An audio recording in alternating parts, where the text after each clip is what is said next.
آپ کو اتنا پتا ہے کہ انسان کا سر اور سورج دونوں کے درمیان صرف ایک ہاتھ کا فاصلہ ہوگا. کتنا؟ اتنا اوپر ہوگا سورج.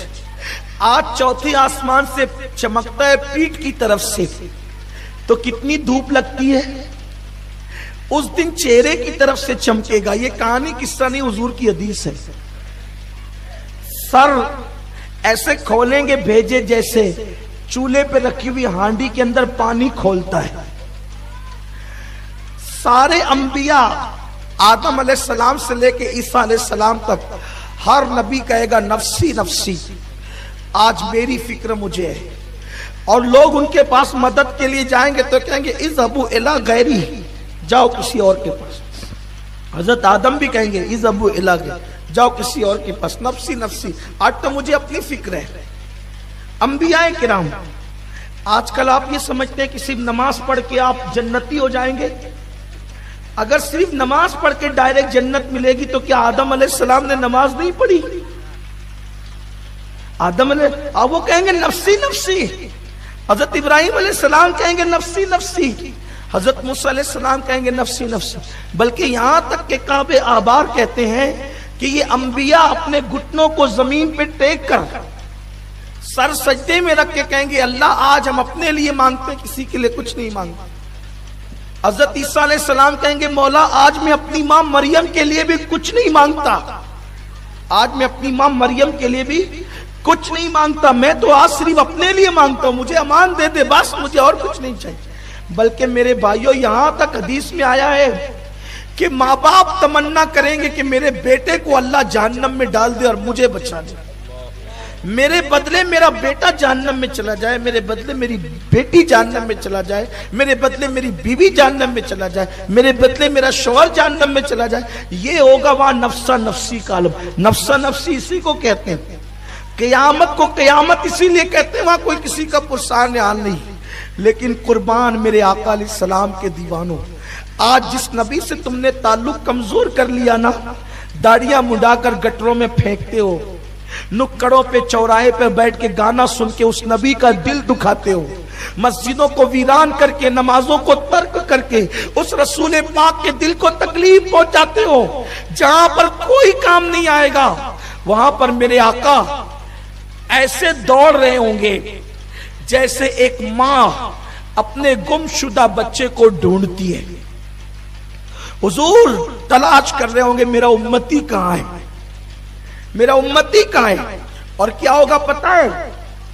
محشر کا حال یہ ہے کہ فرشتے کسی کو جہنم کی ہتکڑی پہنا کر جہنم میں لے جا رہے ہوں گے. اور پتہ ہے جب کسی کو اللہ کہے گا جہنم میں لے جانے کے لیے، ایک آدھ فرشتہ اسے پکڑ کے نہیں لے جائے گا، ایک ایک آدمی پر 70,000 فرشتے ہوں گے جو اس کو کھینچ کر لے جا رہے ہوں گے. آج بہت آسان سمجھتے ہو زنا کرنا، آج بہت آسان سمجھتے ہو نماز چھوڑنا، شادیوں کے موقع پہ ڈی جے لگا کے ناچنا بہت آسان سمجھتے ہو. مسلمان ہو تو اس بات پہ ایمان لاؤ کہ تمہیں تمہارے گناہوں کی سزا ملے گی. قرآن کہتا ہے ان الابرار لفی نعیم وان الفجار لفی جحیم. نیکوں کو جنت ہے، پاپیوں کے لیے جہنم ہے. اور وہ بھی جہنم کی زنجیر ہتکڑی. حدیث پاک ہے میرے آقا علیہ السلام نے فرمایا کہ جہنم کی ایک کڑی، جو ہتکڑی کی ایک کڑی ایک زنجیر ہوگی. دنیا میں ابتدائی دنیا سے لے کر دنیا کے ختم ہونے تک جتنا لوہا لوکھنڈ پیدا ہوا وہ سب ایک کڑی کے اندر آ جائے گا. سوچو کتنی وزنی ہوگی وہ کڑی. جھوٹ بول کر جہنمی بن رہے ہو، مغربی تہذیب میں ڈوب کے جہنمی بن رہے ہو. وہ کڑی پہنا کر 70,000 فرشتے کھینچ کر لے جائیں گے. دھیان دینا، توجہ کرنا، ہتھ کڑی ہے اور وہ بھی کتنی بڑی، پوری دنیا بھر کا لوہا اس ایک ہتھ کڑی میں آ گیا ہے. اور وہ جہنم کی آگ کی بنی ہوئی ہے، لوہے کی بنی ہوئی ہے. ایسے لے جا رہے ہوں گے. اس وقت چونکہ وہ بندہ تھا گنہگار لیکن تھا مسلمان، اس نے شامت اعمال کی بنیاد پر حضور کا دل تو دکھایا تھا، نماز چھوڑ کر دل دکھایا تھا، لیکن تھا مسلمان۔ تو وہ پلٹ پلٹ کر دیکھے، وہ ہاتھ کڑی پہن کر جا رہا ہوگا اور پلٹ پلٹ کر دیکھے گا، پلٹ پلٹ کر دیکھے گا۔ فرشتے کہیں گے کس کو دیکھتا ہے؟ ماں نے ساتھ چھوڑ دیا، باپ نے ساتھ چھوڑ دیا، بھائیوں نے ساتھ، کس کو دیکھتا ہے؟ وہ پلٹے گا اور کچھ نہیں کہے گا، وہ پلٹے گا۔ فرشتے کہیں گے کس کو دیکھتا ہے؟ اس میں کچھ کہنے کی ہمت نہیں ہوگی، وہ پلٹے گا۔ فرشتے کہیں گے کس کو دیکھتا ہے؟ خون کے رشتے تو ٹوٹ گئے، دوست تو دشمن بن گئے، کس کو دیکھتا ہے؟ وہ ڈر کی ہمت نہیں کہے گا۔ پیچھے سے آواز آئے گی فرشتوں، جس کو دیکھتا تھا وہ آ گیا، جس کو دیکھتا تھا وہ آ گیا۔ نگاہیں اٹھے گی تو وہ کوئی اور نہیں، وہ آمینہ کا لال ہوگا۔ انبیاء کو اپنی فکر ہوگی، میرے آقا کو امت کی فکر۔ اگر اللہ جناب موسیٰ کا امتی بناتا تو بھی احسان تھا، لیکن وہ موسیٰ کا امتی نہیں بنایا۔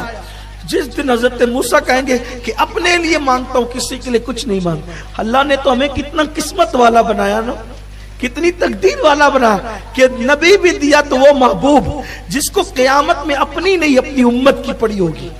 کیا تم اس نبی کا اپنے آپ کو عاشق نہیں بناؤ گے؟ کوئی ہیرو کی طرح بال بڑھاتے ہو، بولو نبی کی طرح بال کیوں نہیں رکھتے؟ ہیرو کی طرح کپڑے پہنتے ہو، نبی کی سنت کے مطابق کیوں نہیں پہنتے؟ ہیرو کی طرح چلتے ہو، آقا کی سنت کے مطابق کیوں نہیں چلتے؟ آؤ حضور سے عشق کریں، حضور سے محبت کریں۔ جس کی محبت جان ایمان ہے، اپنی اولاد، اپنے دوست احباب، ان کے دلوں میں محبت رسول بھر دے، اور پھر کیا ہوگا؟ آواز آئے گی رکو، جس کو دیکھ رہا تھا وہ آ گیا۔ جب دیکھیں گے تو آمینہ کا لال ہوگا، وہ مجرم شرمسار ہوگا، شرمسار ہوگا، وہ شرم سے ڈوبا ہوگا، نگاہیں نیچی ہوگی، اس لیے کہ ہمت تو نہیں ہے کچھ بولنے کی، لیکن پلٹ کر دیکھ رہا تھا کہ پاپی ہوں، گنہگار ہوں، بدکار ہوں، لیکن امتی تو آمینہ کے لال کا ہوں۔ بس جب وہ دیکھے گا حضور کو شرم سے سر جھکا لے گا، لیکن اس وقت بھی میرے آقا اس کو جھڑکیں گے نہیں، اس کو دھکے نہیں دیں گے، بلکہ اس کی زنجیر کو صرف دیکھ لیں گے تو حضور کی نگاہ کا یہ معجزہ دنیا دیکھے گی کہ اتنی بڑی زنجیر حضور کے دیکھنے کی وجہ سے کٹ کر کے زمین پہ گر جائے گی، اسے آزاد کر دیا جائے گا۔ آقا فرمائیں گے چھوڑو یہ میرا ہے۔ فرشتے خدا کی طرف دیکھیں گے، وہ اللہ جو سمتوں سے پاک ہے، اللہ فرمائے گا دیکھتے کیا ہو، جو میرا محبوب کہتا ہے وہی کرو، کیونکہ وعدہ کیا ہے حبیب تجھے اتنا دیں گے کہ تو راضی ہو جائے گا۔ آج اس کی رضا کے لیے جنت عطا کی جاتی۔ سبحان اللہ، یہ حبیب کی شان ہے، یہ آقا کی شان ہے۔ اس نبی سے دل نہیں لگاؤ گے، سب سے پیار کرتے ہو، ان سے کیوں پیار نہیں کرتے؟ جو تمہاری دنیا میں بھی مفید ہے، جو تمہاری قبر میں بھی مفید ہے، جو تمہاری حشر میں لوگوں کی زبانیں پیاس سے لٹک رہی ہوگی سینے پہ، حضور اپنے ہاتھوں سے جامع کوثر پہ۔ سبحان اللہ، یہ کہانی قصہ نہیں، حضور کی حدیث ہے۔ آپ جان میزان پر ترازو جو ہوگا نا، ترازو جن کی نیکیاں کم ہوگی، حضور اپنی نیکیاں ڈال کر اس کا پلڑا وزنی بنا رہے ہوں گے۔ سبحان اللہ۔ ابھی قاری صاحب نے پڑھا نا تو مجھے محشر یاد آیا۔ جب یہ سب ہو رہا ہوگا، حضور کسی کو جام پلا رہے ہوں گے، حضور فرماتے ہیں قیامت میں اتنا مصروف رہوں گا، آپ تھک تو نہیں گئے نا؟ ذرا ہاتھ اٹھا کے بتائیں تھک تو نہیں گئے؟ میں بولوں کہ نہیں بولوں؟ بولوں؟ ہاں جی جی سنیے، اصل میں جانتا ہوں عشق کی بات ہو رہی ہے تو آپ حضرات جو وہ سست تو نہیں ہوئے ہیں، آپ حضرات البتہ ڈوب ضرور گئے ہیں، اس لیے آپ کی آواز نہیں نکل رہی ہے، لیکن میں کوئی مطالبہ نہیں کرتا۔ حضور فرماتے ہیں میں اتنا مصروف رہوں گا اس دن، اتنا بیزی رہوں گا اس دن کہ میری چادر بھی گر جائے گی تو مجھے اٹھانے کی فرصت نہیں ہوگی۔ میری چادر بھی اگر گر جائے گی تو مجھے اٹھانے کی فرصت نہیں ہوگی۔ کیوں؟ حضور کیا مصروفیت ہوگی آپ کو؟ تو پیاسوں کو پانی پلا رہے ہوں گے جام، سبحان اللہ سبحان اللہ کسی کا پلڑا بھاری کرا رہے ہوں گے، سبحان نیکیاں اللہ۔ ڈال ڈال کے وزنی بنا رہے ہوں گے نیکیوں سے، اور کوئی پلسرات سے گزر رہا ہوگا لڑکتے ہوئے تو رب سلیم کہہ کر کے اس کو پار لگا رہے ہوں۔ سبحان اللہ سبحان اللہ سبحان اللہ۔ قاری صاحب نے پڑھا تو میں نے سوچا کہ کسی کو پلا رہے ہیں، کسی کو بچا رہے ہیں، کسی کا نام اعمال وزنی بنا رہے ہیں، لیکن میں تو سب سے زیادہ گنہگار ہوں ان کی امت میں، میرا کیا ہوگا؟ تو مجھے جب یاد آیا تو وہ مقطع انہوں نے پڑھا کہ مجھ پہ محشر میں سبحان اللہ سبحان اللہ۔ نصیر ان کی نظر پڑ ہی گئی۔ اتنے ہنگاموں میں، اتنے اچھے اچھوں میں، کہیں کسی کونے کاپڑے میں ہم بھی پڑے ہوں گے جرموں کی وجہ سے، اس لیے کہ اچھے تو ہیں نہیں، نہ اپنے اعمال کا کیا ٹھکانا، عمل نیک کیا بھی تو چھپانے نہ دیا،